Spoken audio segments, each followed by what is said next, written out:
and everybody's searching for. What's up, guys? My name is Justin, and I'm here with my little Rayshun son, Ashley. and we're so excited to be shooting another video for our channel, Faith And Not Fear. So today we want to talk about love languages. Yeah. Recently, Justin came across this really cool app called Love Nudges, right? It pretty much takes like the ideas of 5 love languages and puts it into an app to kind of help you come up with ideas and stay accountable.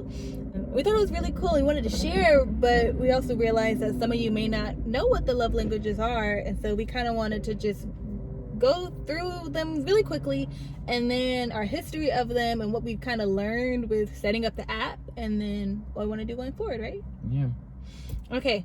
So I think we first really introduced it to our relationship the summer between junior and senior year when you were working in DC. Yeah, I know I had already looked at it before because I used to love taking quizzes, but that's whenever I think we both took it. We took it bought serious, the books, each read got the a copy, books. Yeah. We read it together and We stuff? read it together, and I remember it made so much sense. There's 5 love languages that Dr. Gary Chapman, who wrote the book, talks about. You have acts of service, words of affirmation, physical touch, quality time, and then gifts. And since everybody's different, you may be loving someone like how you like to be loved, but not how they receive it best. I'll give like an example. I'll use my mom. My mom, I know for sure, I don't even know if I've ever taken the test before, but her love language is acts of service. If you sweep the floor or do the dishes or clean your room, without her asking, of course.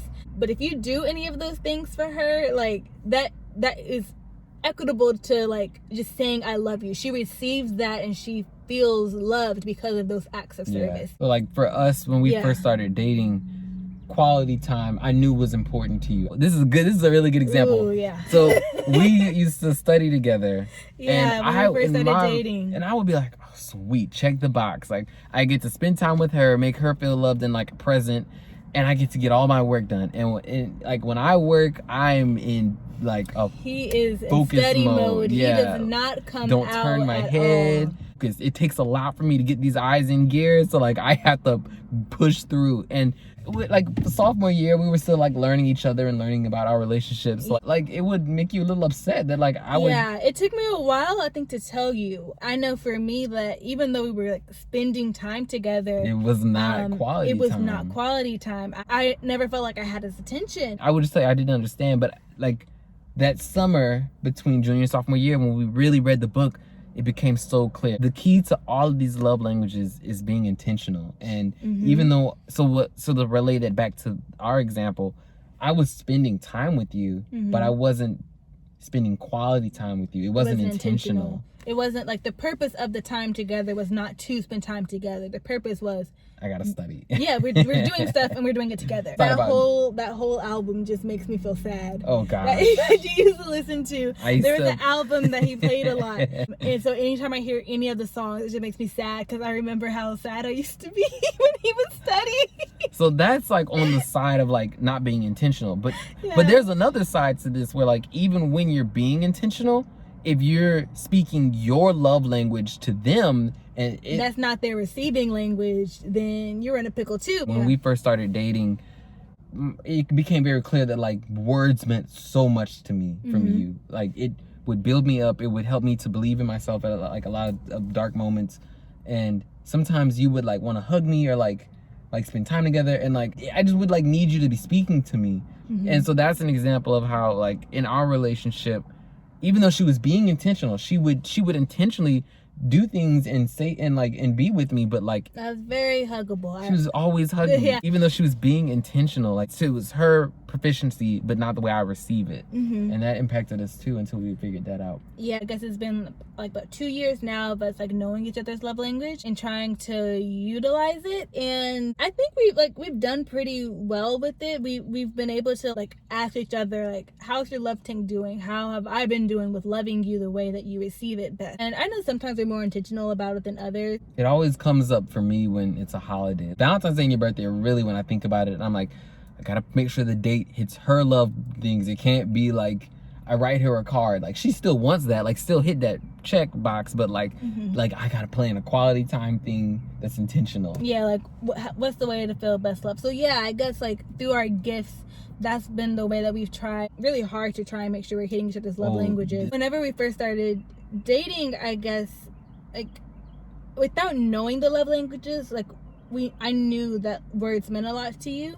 And you wanted me to like tell you how I felt, and it was really hard for me at the time to verbalize how I was feeling.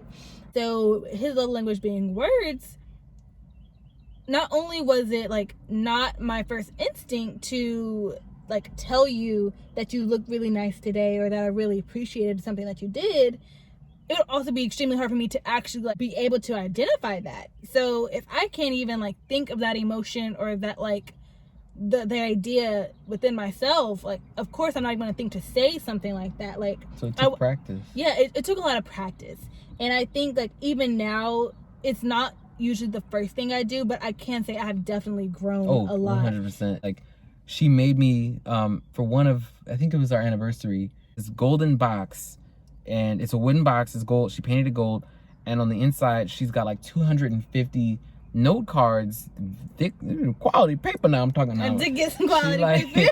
She wrote like little love letters, or like Bible verses that she knows like could be really encouraging to me, or memories, or like reflections on different things, and like 250 of them. Like, so she really put a lot of time into. Anytime I need, I can go pull out one of these and have words. And I mean, I'm almost done with all of them, but it still means so much. Yeah, we're almost done. Yeah, that's crazy. So it means so much. It's taken 2 years to get through the box, but it's okay. I'll still give you more. Okay, yeah. But for our last anniversary, we were celebrating 3 years. Every anniversary, I would make her this book, and it would be like a bunch of pictures and like little quotes and little sayings and like memories and thoughts and reflections and poems that would go with each of the pictures that we had taken from the last anniversary to this one. Around that time, she had said that like she really wanted me to plan something for quality time. I was like, all right. I threw the idea for the book just completely out the window, because like gifts aren't her thing. I'm not gonna do it. And I realized that was a mistake. Like, even though her primary love language wasn't gifts, that meant a lot to her. And so I like eventually went back and I gave it to her for Valentine's Day. But even though they might not be their primary one, you still want to like hit all of them. You still want to hit all of them. Yeah, that's more than like me not feeling special or loved on that day.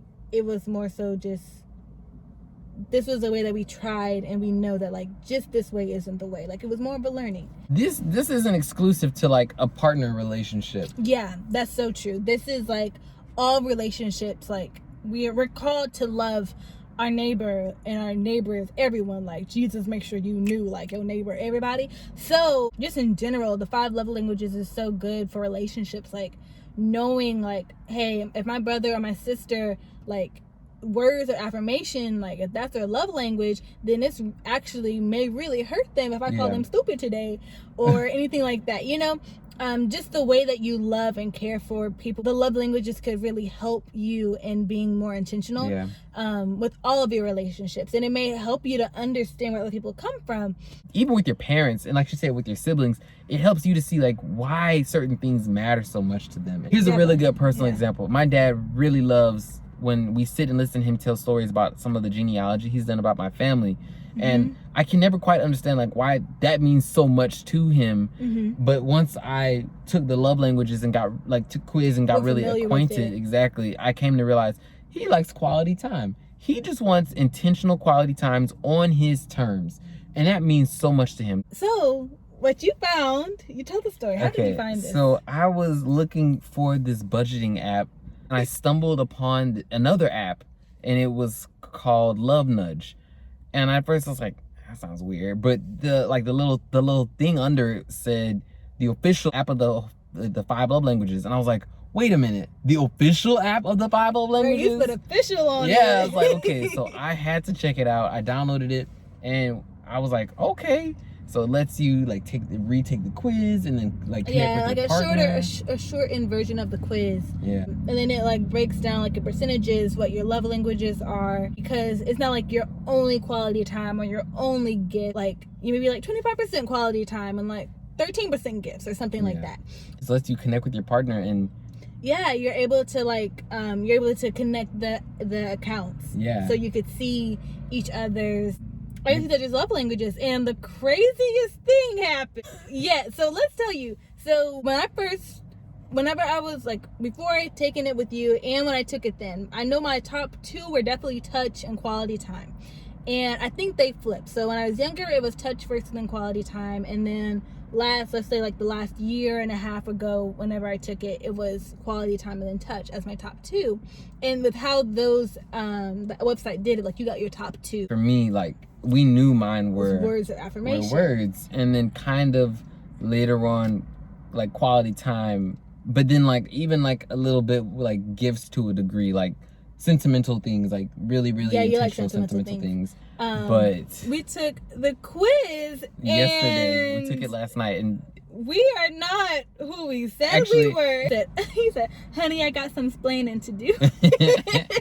Well, for some reason, our love languages are just different right now. Well, that's what they say. Like, as the seasons change and as you grow and mature and things around you change, the love language that you want to receive most or like will receive best, and they'll change. Mine has changed too. Now my top is acts of service, and quality time is almost tied. So wait, was our top one both acts of service? Yeah, we're both acts of service. So we'll put now. the screenshot up too. Yeah, so that is kind of interesting in a way, because I don't really know how to.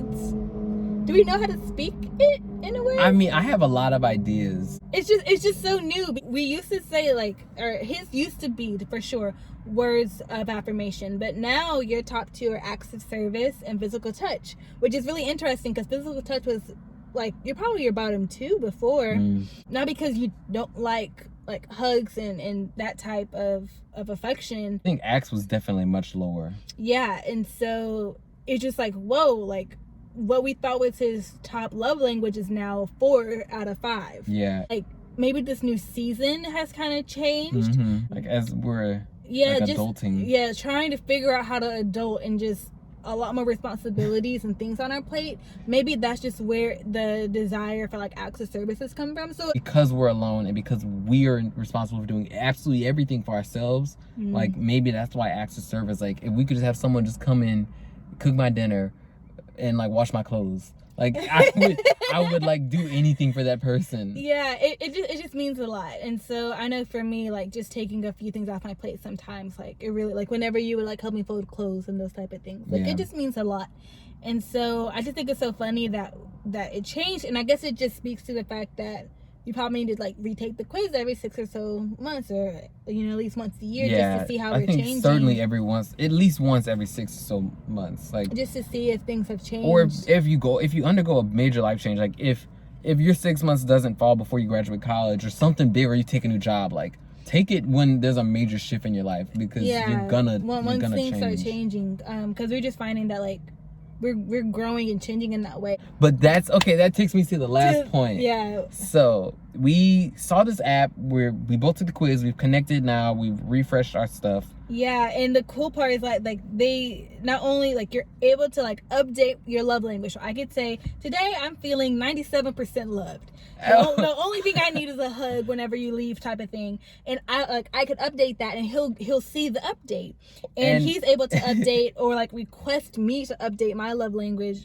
And it also has ideas, like it has like a whole list of like goals for you to put in to say, hey, I want a reminder like every 2 days that I want to send him a nice text. And like it has like just ideas for each love language, what you can do. It's like a way to help you hold yourself accountable for like being intentional. So even though I want to, in the busyness like of your heart's always there. Yeah, your heart is always there. But like it's just a way that you can like be reminded and be accountable. So like, hey, did I actually send that sweet message to Ashley?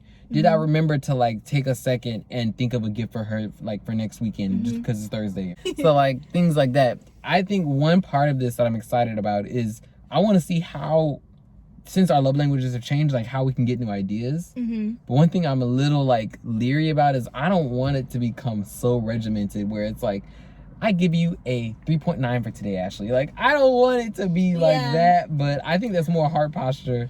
Yeah, probably. And I feel more than anything, like this isn't supposed to, I don't think it's supposed to be like a grading scale. I think it's just supposed to be like to help you stay intentional.